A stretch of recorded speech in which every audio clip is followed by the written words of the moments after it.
Former US President Donald Trump has made explosive claims that there were bodies dumped outside the Wuhan lab, which he believes is responsible for the coronavirus outbreak. Live to Jonathan Lee in Canberra for the latest. Jonathan, good morning. This allegation was all part of a documentary that aired last night exclusively on Sky.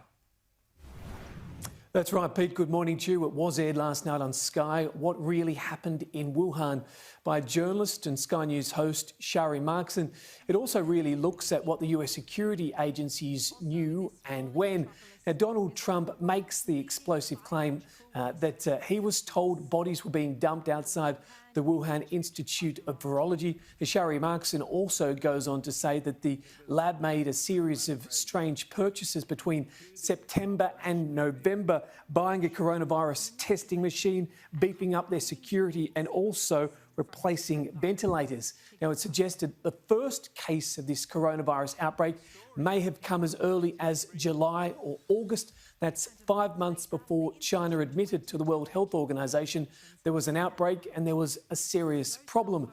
Now, the former US President Donald Trump was asked last night what evidence he had for his claim. Here's a series of the grabs from the documentary last night.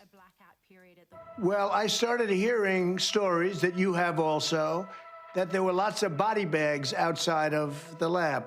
And if they did, in fact, have body bags, that was one little indication, wasn't it? There was an enormous, albeit indirect, evidence that the Wuhan Institute of Virology was the center point for this. Remember, too, there were 14 American diplomats on the ground in Wuhan at this time.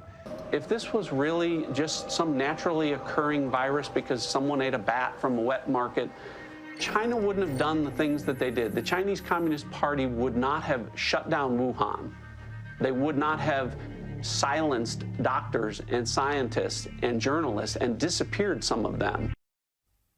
Meanwhile, Jonathan, new research is indicating the Delta variant is not only more contagious but more deadly also. Pete, that is certainly the case. It's a story out of the Sydney Morning Herald this morning, which says that the Burnet Institute and the Doherty Institute are now adopting information out of Canada. It's interesting and concerning because we've known for a while that the new strain, the Delta variant, is more contagious, but it's thought for a while that it was actually not as deadly. It now seems it's the other way, which is obviously concerning for very simple reasons. It goes on to say that it's twice as likely to end up